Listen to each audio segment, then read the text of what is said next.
Uma pergunta do Assis, do Ceará. Ele diz assim: pastor, quem é o menor no reino de Deus que é maior do que João Batista? Veja bem, isso aí tem alguns parafraseados assim, meio complicados, né? Aí o mais ideal é consultar os originais, que a pessoa vai ter alguma ideia. Porém, tem coisas que não cabe nem tanto empenho. Por quê? Porque a nossa maior preocupação é com a regra doutrinária do Evangelho. Aí que eu tenho que me empenhar muito para estar seguindo a regra doutrinária do Evangelho. Quando alguma coisa não tem a ver com a doutrina, eu posso estudar, mas eu não tenho lá grande preocupação. Porque não é uma doutrina. Então, ali não existe um ponto em que eu possa vacilar na minha conduta com Jesus, vacilar na minha fé, deixar de cumprir alguma coisa. A preocupação é a regra, a doutrina do Evangelho. Então, quando uma das interpretações é a respeito disso aí, o menor no reino dos céus é maior que João Batista. Tá? Então, alguns interpretam da seguinte maneira: João Batista está na terra. Então, quem já está no reino dos céus, já alcançou, está superior a ele, pelo simples fato de já estar no reino, de já fazer parte do reino. Isto é uma interpretação. Agora, outros imaginam o menor no reino dos céus, estaria falando de seres espirituais, não estaria falando de pessoas. Então, existem várias interpretações, acaba gerando uma grande confusão. Uns vão para os originais e também não chegam à conclusão, e eu costumo não perder muito tempo com esses papos que não fazem parte de algo essencial para a minha fé. O maior ou o menor, isso altera a minha fé? Isso altera a minha conduta? Quem é maior, quem é menor? Não, eu tenho a minha missão, eu tenho que obedecer ao meu Deus e seguir a regra que Ele traçar para a minha vida, não é isso? Então, quem é maior no reino dos céus? Quem é menor? E na terra? Isso não faz diferença. Então, essas coisas eu não costumo me deter muito a elas. E a respeito da questão, fora isso que eu coloquei, simplesmente eu diria, não sei exatamente quem é o maior, nem quem é o menor, nem na terra, nem no reino dos céus. Uma coisa eu sei, quando chegarmos lá, nós vamos entender muita coisa, mas por hora... Uma pergunta de um ouvinte chamado Abraão. Ele diz assim: irmão, o pentecostalismo é uma doutrina verdadeira? Fala-me sobre a Igreja de Jesus Cristo dos Santos dos Últimos Dias e o Livro dos Mórmons e sobre as seitas de hoje. Veja bem, pentecostalismo não existe. O pentecostalismo é uma maneira que nós passamos a tratar aquelas igrejas que acreditavam nos dons espirituais. Por quê?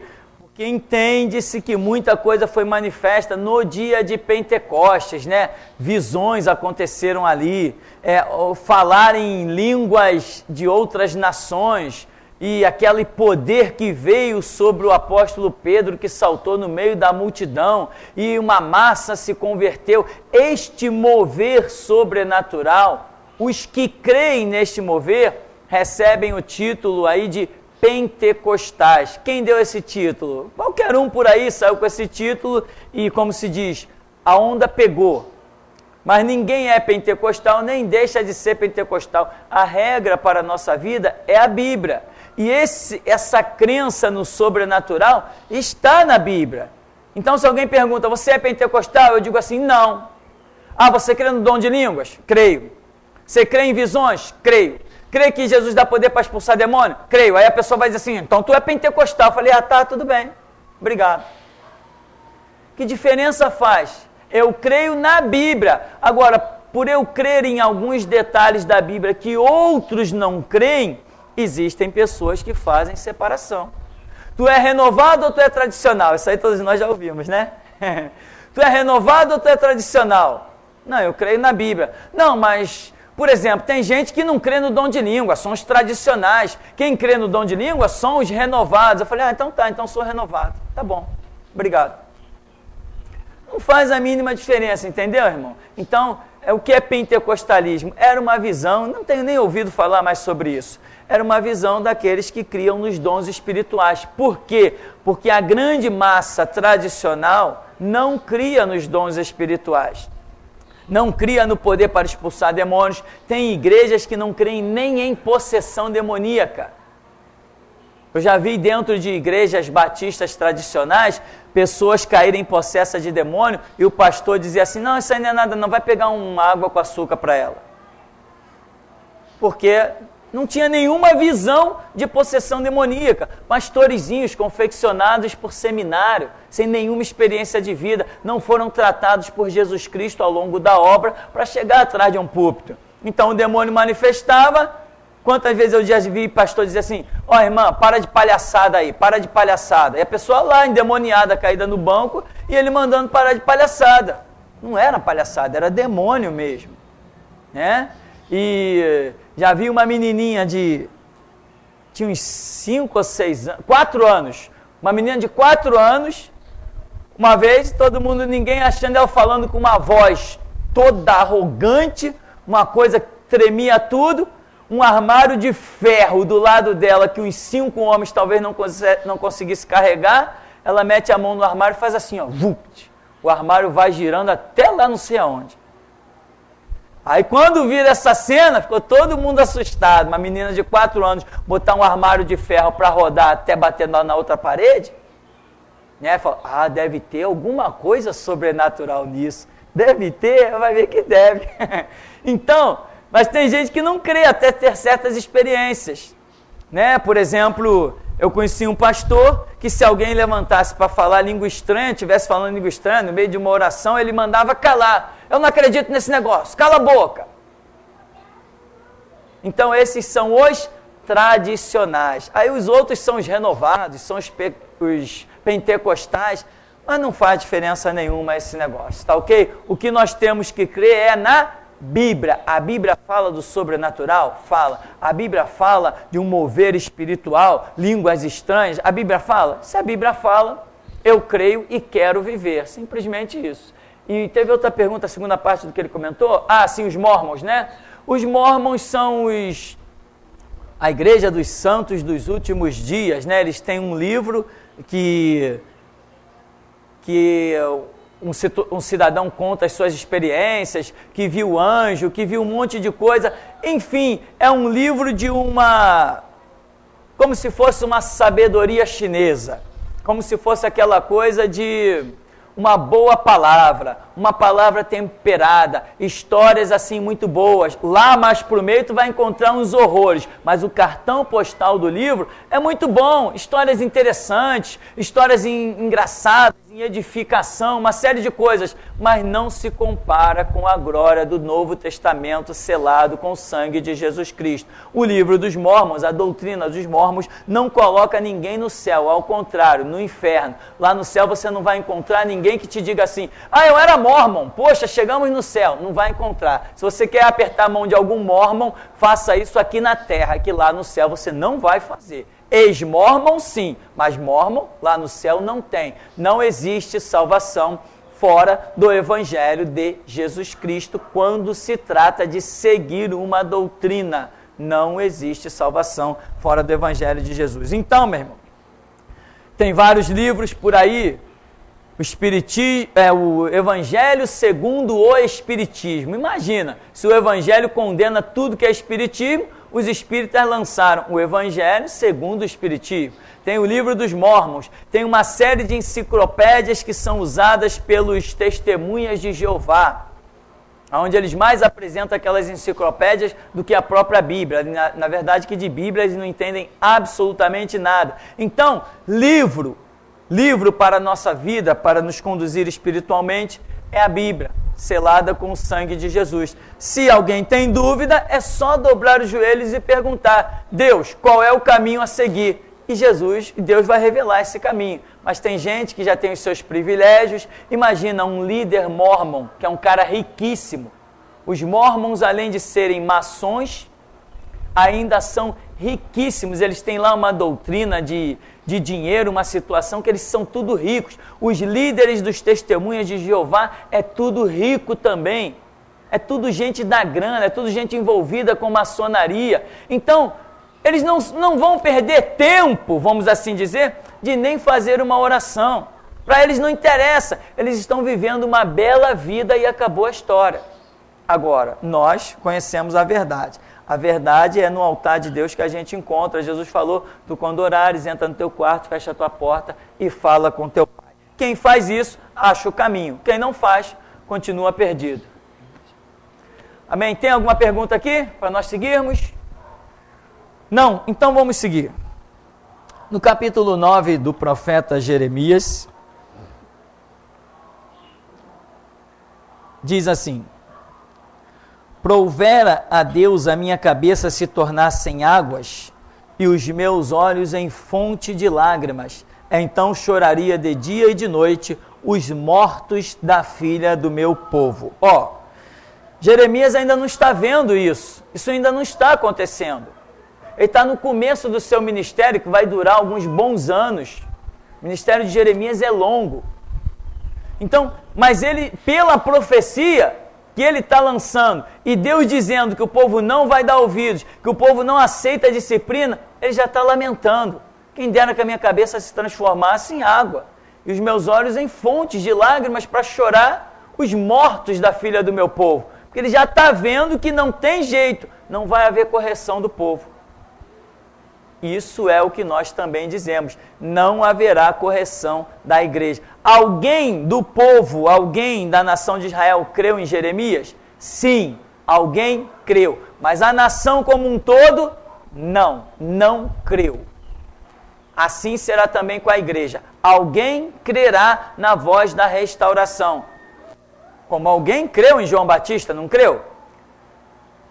Os discípulos chegaram perto de João Batista, ele falou assim, olha lá, eis o Cordeiro de Deus que tira o pecado do mundo. É a ele que vocês devem seguir. Não foi isso que João Batista fez? O que os discípulos fizeram? Largaram João Batista e foram atrás de Jesus. Mas quem mais? Entende? Então a quantidade de pessoas, relativamente, a quantidade que segue a voz da restauração é curta, é muito pouca. E assim será com a igreja. Poucos darão ouvidos à voz da restauração. O Brasil hoje tem 200 milhões. Não vou nem usar número aqui, senão seria absurdo. É muita pouca gente que dará ouvidos à voz da restauração. Muitíssimo pouco. Mas darão ouvidos. Foi assim com Jeremias. Alguém deu ouvidos a ele. Nós vamos detectar que teve gente que foi ao cativeiro e prosperou no cativeiro. Eram os que deram ouvidos a Jeremias. Porque Jeremias dizia assim, se rendam ao rei da Babilônia e vós prosperareis. Aqueles que se renderam, prosperaram. Deram ouvidos à voz de Jeremias. Então, aqui Jeremias está lamentando. E a lição aqui é mais uma vez esta. Às vezes você é chamado para pregar o que não te agrada. Você é chamado para pregar o que te constrange a ti mesmo. Você é chamado para pregar aquilo que te causa males, te faz entristecer. E esta é a razão porque muitas pessoas não vão adiante. Quem quer chegar e dizer assim, Silas Malafaia é um hipócrita, é um mentiroso, é um mercenário. Quem quer dizer isso? O homem está na mídia há anos, é o programa evangélico mais velho do Brasil. Quem quer dizer isso? Ninguém quer? Então eu digo. Mas é com muita alegria que eu digo isso? Não, é com muita tristeza, porque no começo da minha caminhada, quem mais me edificou foi ele. Hoje não, hoje ele é lixo, hoje ele é esterco, hoje ele não presta para nada. E aqui ninguém considera o homem de Deus pelo que foi, nós só consideramos pelo que é. Quem foi já era, não interessa mais. Porque a Bíblia diz que se alguém anda em injustiça, mas passa a praticar iniquidade, vai morrer na iniquidade. Mas se é iníquo e passa a praticar justiça, pela sua justiça, viverá. Então não tem ilusão. Ninguém julga o homem de Deus pelo que foi, tem que ser pelo que é. Benihim foi uma fonte de edificação tremenda, hoje é um lixo. Billy Graham foi uma bênção, hoje é outro lixo. E um bando de outros por aí que foram bênção e hoje é lixo. Então, quem quer pregar isso? Deus achou mais alguém no tempo de Jeremias? Não achou ninguém, não achou absolutamente ninguém. Aí Deus vem e diz assim, Jeremias, eu te ponho contra os príncipes, contra os reis, os governadores, contra os sacerdotes, eu te ponho contra os escribas, contra todo o povo da terra, eu te ponho contra tudo e contra todos, você vai ter que ser como um muro de bronze. Tu está contra todo mundo, caramba, Jeremias contra todo mundo. Ainda conseguiu resgatar alguns. Então, meu irmão, essa é a realidade. Você é chamado, às vezes, para uma obra desse nível. Mas a pressão é tanta que a grande maioria diz, não, isso aí não é de Deus, não. Isso não é de Deus, não. Não, que isso? Pastor, você não acha que você não deveria ficar falando mal das igrejas? E todo dia vem alguém me dar um ensinamento desse. E eu digo assim, me aponta qual foi a igreja a respeito da qual eu falei mal. Que eu vou lá e peço perdão e me arrependo e nunca mais falo. Até hoje ninguém me mostrou nenhuma igreja da qual eu falei mal. As pessoas me mostram o templo de Satanás, do Edir Macedo. Me mostram templos de Satanás dos presbiterianos, envolvidos com a maçonaria, cultuando o diabo. Me mostram templos de Satanás das Assembleias de Deus, onde os políticos servos do diabo, que oferecem seus garrotes no terreiro de macumba, estão lá pregando para os pastores. O conde satanista declarado colocou o Exu dos Ventos na linha amarela e foi pregar para todos os pastores da Assembleia de Deus, do Ministério de Madureira. Convocaram os líderes de Madureira, convocaram todos os pastores de todas as comarcas, de todas as congregações, fizeram uma reunião somente com todos os pastores e o pregador daquele dia foi o conde, o político. E aí eu falo mal, as pessoas, não fale mal das igrejas. Qual igreja? Não fale mal dos ungidos de Deus. Qual deles? De qual ungido eu falei mal? Eu me arrependo no pó e na cinza, porque a Bíblia diz não falarás mal do ungido do Senhor. Agora, se deixou de ser ungido, eu saco a espada, dou em quem doer. Agora, se é ungido, eu não posso falar mal. Deus não vai me dar palavras contra o ungido dele. Se me deu é porque não é, está em falta. Amém, meu irmão? Agora, a missão não é fácil. Jeremias não está chorando? Jeremias não está pranteando? Ah, sim, lá em Jeremias, no capítulo 15, 10, o que diz lá? Você lembra? Ai de mim, minha mãe, por que tu me deste a luz? Sou um homem de rixa e de contenda para todos os habitantes da terra. Ai de mim, porque o homem chega ao ponto de amaldiçoar, entre aspas, o dia do seu nascimento. Então, para que eu nasci? Porque ele reconhece que ele está com uma missão terrível. Mas eu te pergunto, ele levou até o fim? Isso é o que interessa, amém? Chorando, lamentando, entrega uma profecia, lamenta, entrega uma profecia, vai para o canto chorar, entrega uma profecia, vai prantear, e está dizendo, para que eu nasci? Mas está entregando, amém? Então, meu irmão, chora, geme, mas vai até o fim.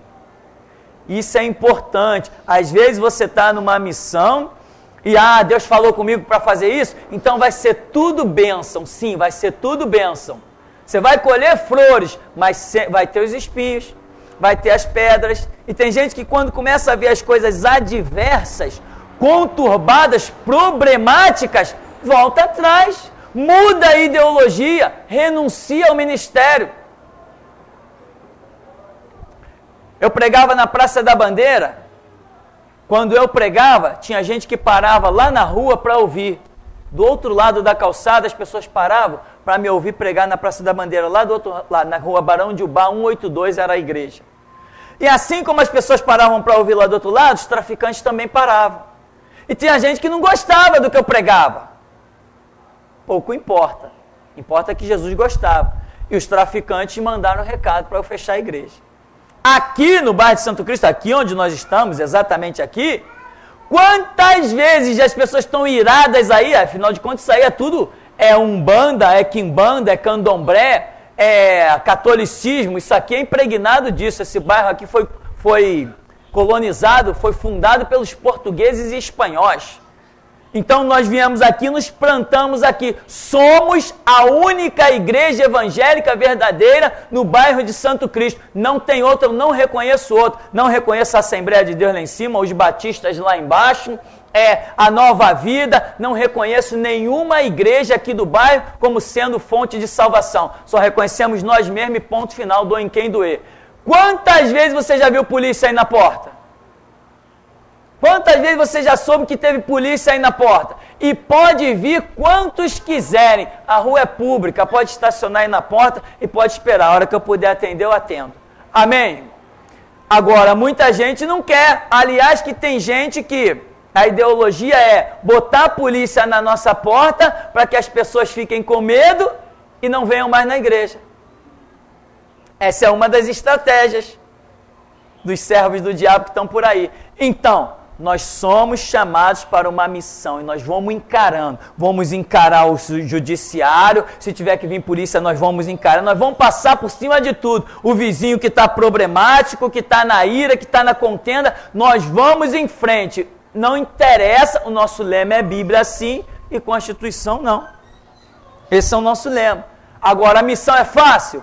Não, a missão não é fácil, toda hora, estão chamando lá em cima, quem é? A polícia, tá, o que foi? Aí vou eu, entendeu? Aí vem uma cartinha, né? A Universal está tentando me processar.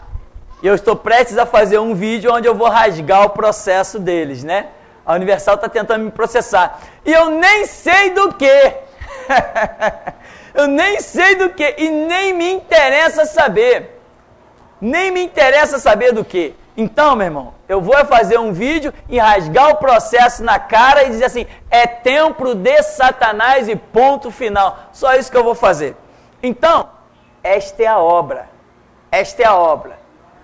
Passam os assembleanos, viram a cara para mim, graças a Deus. Passam os batistas, fingem que não me viu, graças a Deus. Está me poupando saliva de dar um bom dia, né? Então, essa é a obra.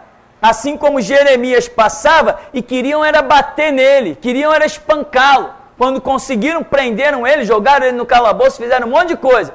Mas por final das contas, quem ficou de pé? Foi Jeremias. Então a obra é essa, né? Não é agradável para Jeremias, mas ele tem que cumprir a missão dele, ele sabe que ele foi chamado. Capítulo 9, verso 2 diz: Provera a Deus eu tivesse no deserto uma estalagem de caminhantes, então deixaria o meu povo e me apartaria dele, porque todos eles são adúlteros, são um bando de traidores, curvam a língua como se fosse o seu arco para a mentira, fortalecem-se na terra, mas não para a verdade, porque avançam de malícia em malícia e não me conhecem, diz o Senhor. Guardai-vos cada um do seu amigo e de irmão nenhum vos fieis, porque todo irmão não faz mais do que enganar, e todo amigo anda caluniando. Cada um zomba do seu próximo, e não falam a verdade, ensinam a sua língua a proferir mentiras, cansam-se de praticar iniquidade, vivem no meio da falsidade, pela falsidade recusam conhecer-me, diz o Senhor. Este é o cenário da nação de Israel. E aí, Nabucodonosor está sendo preparado para invadir, e não esqueça disso. Nabucodonosor tipifica o reinado do anticristo. Nabucodonosor tipifica o reinado do anticristo. Nós tivemos um pouquinho disso quando Hitler assumiu o poder e quase dizimou os judeus. Mas aquela história não terminou ali. Aquilo foi só um lampejo.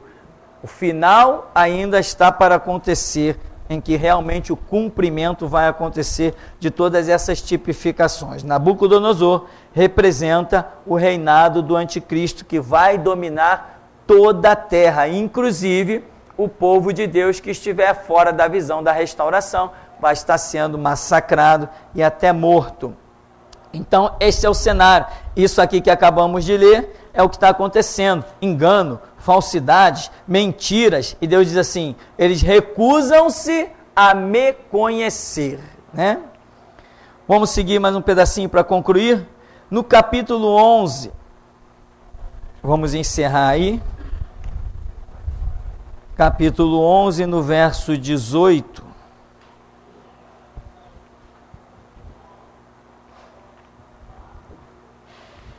Diz assim: o Senhor me fez saber, e eu soube. Então me fizeste ver as suas maquinações. Eu era como manso cordeiro, que é levado ao matadouro, porque eu não sabia que tramavam projetos contra mim, dizendo, destruamos a árvore com seu fruto, e a ele, cortemo-lo da terra dos viventes, e não haja mais memória do seu nome. Mas, ó Senhor dos exércitos, justo juiz, que provas o mais íntimo do coração, veja eu a tua vingança sobre eles, pois a ti revelei a minha causa. Portanto, assim diz o Senhor acerca dos homens de Anatote, que procuram a tua morte e dizem, não profetizes em nome do Senhor, para que não morras às nossas mãos. Sim, assim diz o Senhor dos exércitos, eis que eu os punirei. Os jovens morrerão à espada, os seus filhos e as suas filhas morrerão de fome, e não haverá deles resto nenhum, porque farei vir o mal sobre os homens de Anatote no ano da sua punição. A hora está reservada, o momento está guardado. Jeremias diz assim, eu não sabia, eu era como um cordeiro manso, mas Deus me fez ver o que eles estavam tramando pelas minhas costas. Deus me revelou que eles estão querendo destruir a árvore e o seu fruto. Eles querem me exterminar. Ora, mas ele também não era um judeu? Ou seja, ele também não era um cristão? Nós não temos sido criticados por causa de uma frase que temos lançado no mundo, e o mundo tem aderido, o mundo dos restauradores tem aderido a essa frase? Bíblia sim, Constituição não? Às vezes eu abro lá umas coisas, alguém me manda algumas coisas, uns e-mails que chegam, quando eu olho embaixo, naquelas assinaturas de e-mail, Bíblia sim, Constituição não. Só Deus é soberano. Eu digo, o mundo está devagar entendendo a visão da restauração. Ora, mas não querem os crentes não querem nos crucificar por causa dessa frase? Não poderia. Porque quando nós dizemos Bíblia sim, Constituição não, o que significa isso? Nós não estamos exaltando a Bíblia? Ué, quem exalta a Bíblia tem que ser crucificado? Quem exalta a Bíblia tem que ser discriminado e morto? Como os outros crentes fazem conosco?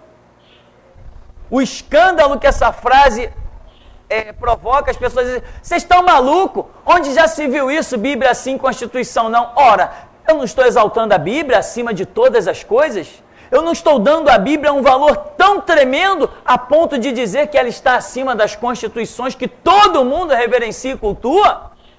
Então outros cristãos deveriam dizer assim, poxa, legal, o cara pode ser até maluco, mas ele está exaltando o que é certo. Eu estou exaltando a Bíblia, eu estou colocando a Bíblia acima de tudo e de todos. Deus deu essa frase aí para nós numa revelação tremenda. Então, por que as pessoas nos criticam quando nós exaltamos a Bíblia? Porque a exaltação da Bíblia deve condenar a prática deles em alguma coisa. Eles devem se sentir ofendidos com alguma coisa. E aqui, Jeremias está pregando o quê? Arrependimento. Olha, o que há de errado nisso? Jeremias está dizendo que não tem que adorar o sol e a lua. Ué, não está certo isso?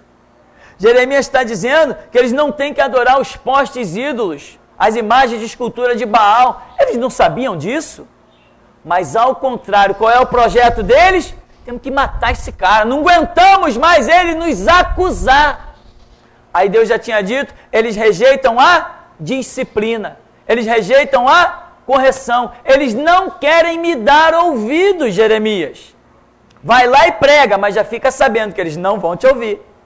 Depois Deus vai levantar Ezequiel e vai dizer assim, Ezequiel, se eu te enviasse para um povo de uma fala diferente, um povo de outro idioma, eles te ouviriam, Ezequiel. mas porque eu estou te enviando ao meu povo, a casa de Israel, que fala a mesma língua que você, eles não vão te ouvir. Israel é o retrato da igreja. Sempre quando Deus tenta restaurar Israel, nós podemos transportar para esses dias que nós estamos vivendo. Estamos chegando ao fim da era da igreja. A era da igreja se encerra no século 21, que é amanhã do terceiro dia, quando Jesus ressuscita, sai do túmulo, se manifesta novamente. Então, neste século, a era da igreja chega ao seu fim. A voz da restauração foi implantada e a igreja não vai dar ouvidos à voz da restauração. Mas pastor, e você então, você desanima de pregar? Não. Quanto mais rejeitarem, significa que tanto mais eu preguei. O meu galardão está seguro. Eu não estou nem aí quem vai se converter, quem vai olhar. Interessa que eu tenho que fazer a minha missão. Eu tenho que ajuntar tesouro para chegar lá no céu eu ter alguma coisa. Essa é a minha visão. Jesus não falou juntar tesouro no céu? Então eu vou ajuntar tesouro no céu. Ele pode me mandar pregar e dizer assim, ninguém vai te dar ouvido. Aí que eu vou pregar com mais vontade ainda, com todas as minhas forças. Vou gritar com todo o meu pulmão. Eu tenho que fazer a minha parte. Porque daqui a pouco, irmão, dentro de mais algumas décadas, estou indo embora. Quem ficar, ficou. Amém? E o nosso olho está posto lá em cima. Elevamos os olhos para os céus, para aquele que habita acima dos montes. Então, Jeremias tem uma conspiração contra ele, né? Outro dia, a minha esposa estava ouvindo uma trama aí na rua, ninguém viu que ela estava lá na janela, lá em cima, e alguém está dizendo assim, é bem aí na porta, nós temos que acabar com isso aí, nós vamos acabar com isso aí, nós vamos dar um jeito de acabar com isso aí. Essa risada que eu estou dando aqui foi a risada que eu dei quando a notícia veio. Os inimigos estão tramando, os inimigos estão tentando de tudo. E o mais triste às vezes é que crentes estão também se sentindo ofendidos pelas pregações que estão exaltando Jesus Cristo. Nosso lema poderoso é para mostrar que realmente nós somos diferentes e a nossa concepção mental e espiritual está acima de tudo. O nosso lema é esse, Bíblia sim, Constituição não. Por quê? Porque todos... As igrejas, por exemplo, também, todos estão abaixo da Constituição. Nós, porém, estamos acima. Somos diferentes. Todas as igrejas se curvam à Constituição, todas as igrejas exaltam os políticos, que são os administradores das constituições. Nós, porém, não. Nossa concepção é que Bíblia, sim, acima da Constituição.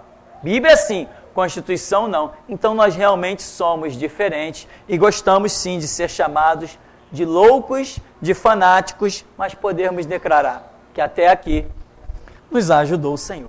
Então, irmão, perseguiram Jeremias? Perseguiram. Quem era o certo, Jeremias ou o povo? Vão perseguir você? Vão. Perseguiram a voz da restauração através de Jeremias? Perseguiram. Vão perseguir você? Sim. Então não queira ser exaltado, queira ser perseguido.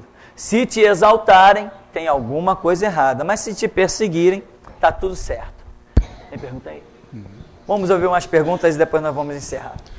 É uma pergunta do Bartô de Valência, na Espanha. Pastor, o senhor pode, por favor, me falar alguma coisa sobre a hipnose? Porque vi uma reportagem de um tal Carreiro Hipnose que se assemelha muito ao pastor Marcos Pereira quando toca as pessoas. O que é, em realidade, a hipnose? Ela tem alguma coisa a ver com as obras do pastor Marcos Pereira? Veja bem, aquela obra do Marcos Pereira não passa de um engano, não passa de uma mentira, de uma aberração, de um monte de coisas contrárias à Escritura. Eu assisti vários DVDs dele e pude ver o que outras pessoas não conseguem ver. Por quê? Por causa da experiência, por causa da caminhada. Se você olhar para essa aliança que eu tenho no dedo, você vai dizer assim, isso aqui é ouro. Mas se um ourives que entende de ouro pegar, vai dizer, não, é ouro 15, é ouro 18, é ouro 24, sei lá que números que tem o ouro, ele vai olhar e vai dizer, é ouro tal, não é isso? Por causa da experiência dele. Eu olho e só posso dizer uma coisa, é ouro. E tem mais, ainda posso estar sendo enganado. De repente estou usando um latão achando que é ouro. De repente paguei preço de ouro por um latão, porque eu não entendo nada. Amém? Porque a minha experiência nessa estrada, ela não existe. Mas se eu conhecer um amigo, um ourives, vem cá, eu quero comprar isso aqui, dá para você me dizer? Ele vai examinar e vai dizer, isso aqui é ouro tal e vale tanto. Não é assim que acontece? Nós somos preparados por Jesus Cristo para assumirmos uma obra, uma posição. Todos nós estamos sendo preparados para alguma posição. Eu sempre falo, eu fiquei 13 anos no banco para chegar até aqui. Então, esses 13 anos e depois o tempo que já tenho de ministério, foi me capacitando para algumas coisas. Então, eu passei por igrejas onde realmente existia profecia, existia revelação, existia essa operação de Deus em que as pessoas caem no poder. Então, eu conheci isso de muito perto.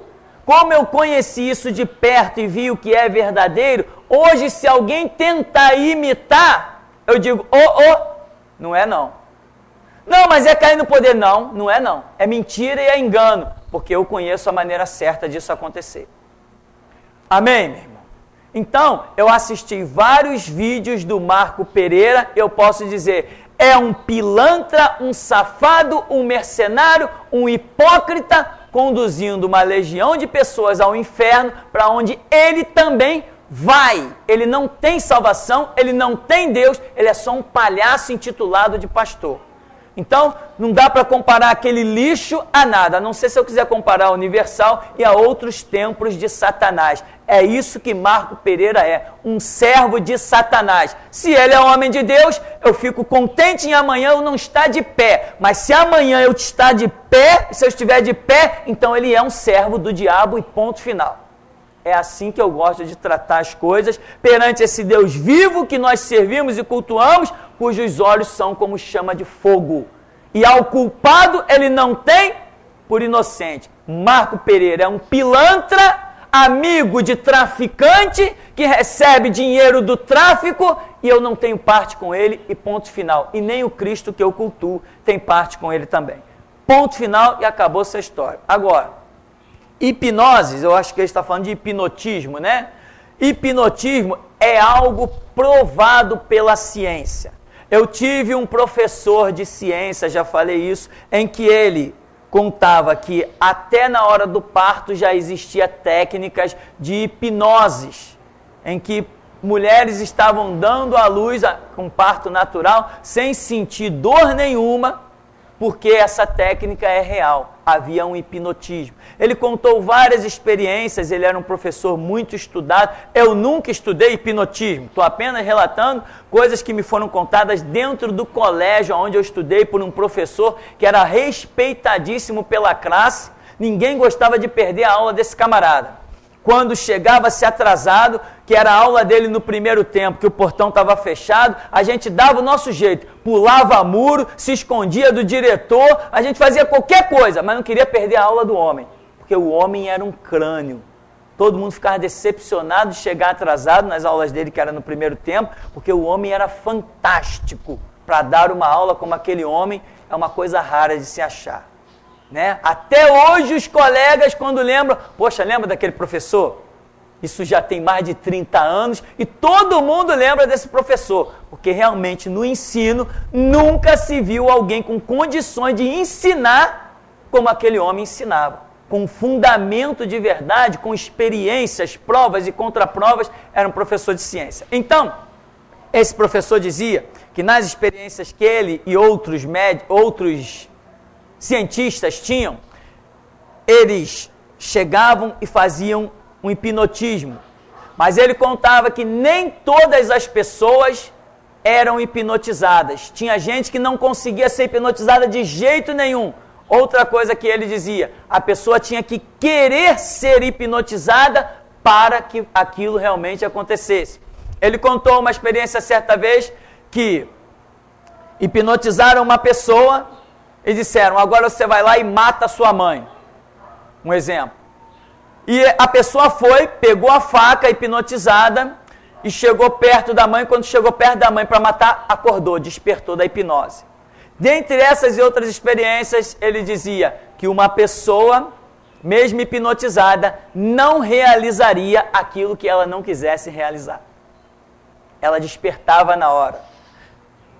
Dizia ele, um professor de ciência que se juntava com outros cientistas e tinha autorização do Estado para praticar uma série de coisas. Então, Marco Pereira não tem nada a ver com hipnotismo, tem a ver só com engano. Aquelas pessoas que caem no poder, é tudo uma brincadeira, é tudo uma palhaçada, um monte de criança. Até na igreja verdadeira onde tinha isso, eu via muita gente se jogar no chão, não cair no poder, mas se jogar no chão, e muitas se machucavam feio, porque quando cai no poder, cai que nem um papel, não faz nem um arranhão, afinal de contas é o poder de Deus.